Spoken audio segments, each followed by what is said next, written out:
Hai semua, dalam beberapa dekade terakhir, perkembangan militer Cina telah menjadi salah satu yang paling pesat di dunia. Pemerintah Cina telah mengalokasikan sumber daya yang signifikan untuk memodernisasi militer mereka, termasuk peningkatan anggaran militer, pengembangan teknologi militer yang canggih, dan ekspansi kekuatan laut dan udara. Pada tahun-tahun terakhir, Cina telah meningkatkan kapabilitas militer mereka di berbagai bidang, termasuk teknologi rudal, kapal perang, pesawat tempur, dan kecerdasan buatan. Saat ini, Cina telah menjadi salah satu negara pengekspor alat militer dan peralatan pertahanan ke berbagai negara di seluruh dunia. Salah satu yang menjadi perhatian adalah angkatan laut mereka. Salah satu langkah yang terpenting dalam modernisasi angkatan laut Cina adalah pembangunan kapal induk pertama mereka, yang kemudian diikuti oleh pembangunan kapal induk pertama buatan dalam negeri, yaitu tipe 001A Shandong. Nah, mantapnya lagi, mereka juga berhasil mengembangkan beberapa kapal destroyer yang dianggap sebagai bagian dari integral dari modernisasi angkatan laut mereka. Salah satu yang paling menonjol, geng, adalah tipe 052D dan tipe 055 yang merupakan kapal perang destroyer yang dibekali dengan teknologi canggih dan sangat kuat. Kapal-kapal ini dilengkapi dengan sistem senjata yang sangat maju, termasuk rudal permukaan ke udara, rudal permukaan ke permukaan, dan sistem pertahanan anti-rudal.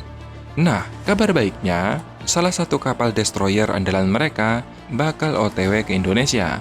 Lantas, kapal destroyer jenis apa nih yang bakalan datang ke Indonesia? Bagaimana spesifikasinya? Dan apa alasan Indonesia mau mengakuisisi kapal destroyer dari Cina? Penasaran? Lanjutkan tonton videonya, geng. Menurut beberapa sumber, TNI Angkatan Laut telah menunjukkan minat yang kuat terhadap kapal perusak milik Cina, yakni tipe 052DE. Tipe 052DE adalah jenis kapal perusak atau destroyer tipe 052, namun yang versi ekspor. Cina sendiri pernah menawarkan kapal jenis ini pada Indonesia pada 2023 yang lalu.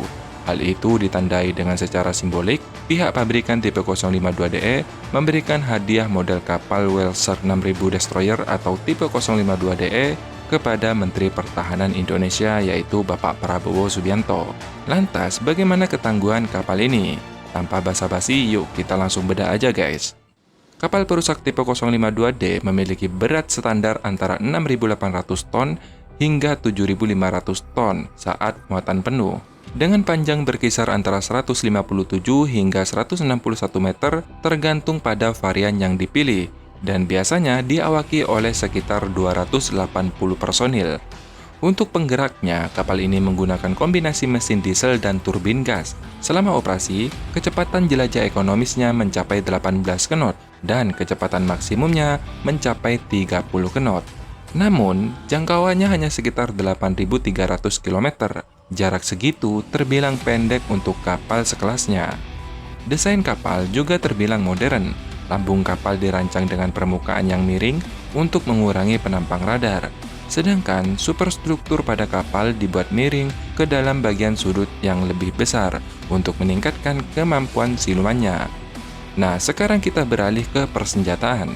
Kapal perusak tipe 052D dirancang sebagai kapal serang dan bertahan yang mampu mencegat rudal yang mengancam kapal kawan dan menghadapi pesawat musuh. Dilengkapi dengan 64 sel VLS untuk membawa rudal permukaan ke udara dan rudal lainnya, dengan 32 VLS di bagian depan dan 32 lagi di bagian buritan. Rudal permukaan ke udara utamanya adalah Haki-9B dengan jangkauan lebih dari 300 km, dengan kecepatan mencapai lebih dari 4 Mach.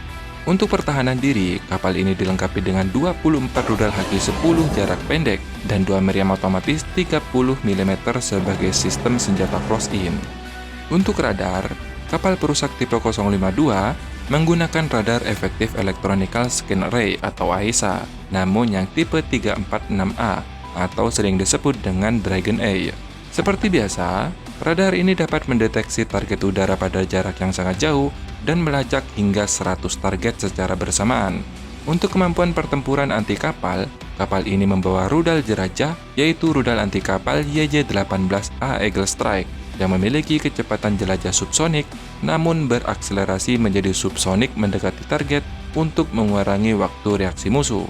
Selain itu, meriam utama pada tipe 052DE adalah meriam kaliber 130 mm dan disertakan dengan sistem pertahanan jarak pendek, yaitu tipe 1130 pada bagian depan, yang dapat menembakkan peluru dengan kecepatan yang luar biasa hingga 10.000 round per menit. Untuk pertahanan anti kapal selam, terdapat 6 tabung torpedo yang berukuran 324 mm atau torpedo yang biasa digunakan yaitu tipe U-7.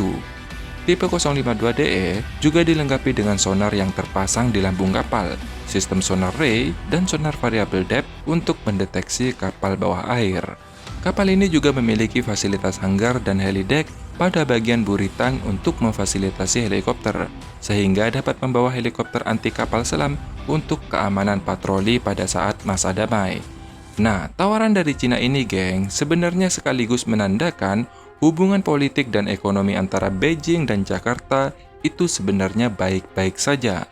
Karena tak mungkin negara tersebut mempersilahkan Indonesia untuk mengakuisisi kapal perusak tercanggih mereka jika memang mereka tidak benar-benar menaruh kepercayaan pada RI.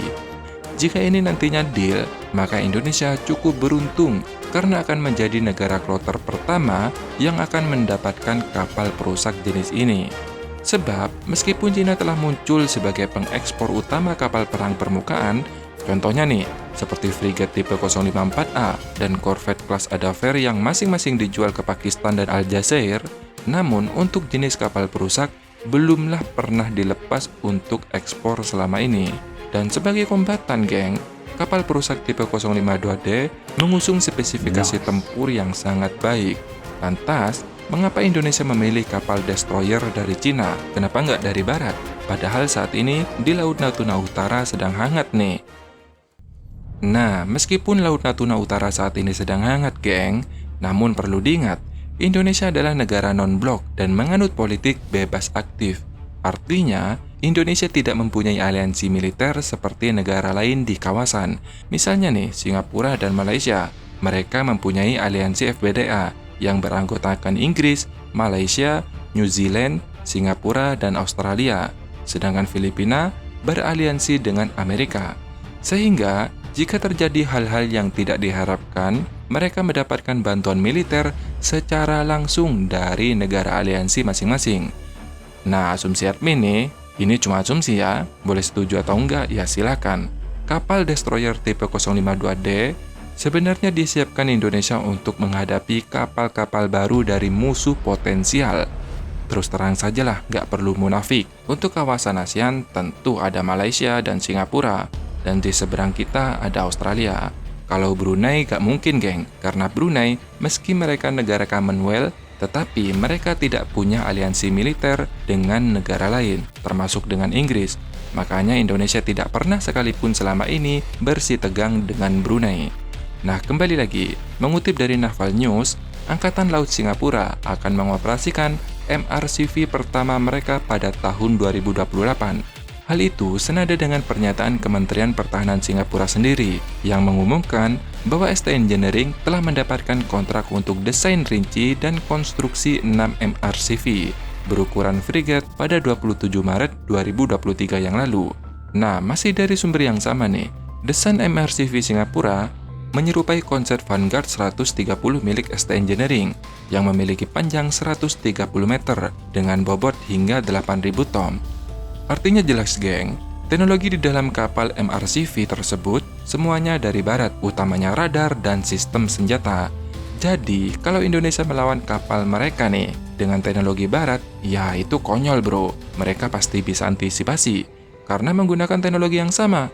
Misalnya nih, radar sama-sama menggunakan dari Thales, seperti itu. Tapi kembali lagi nih, bagaimana menurut kalian? Apakah Indonesia wajib mengakuisisi destroyer dari Cina? Tulis pendapat kalian di kolom komentar, geng. Semoga informasi ini bermanfaat. Terima kasih sudah menonton dan sampai jumpa.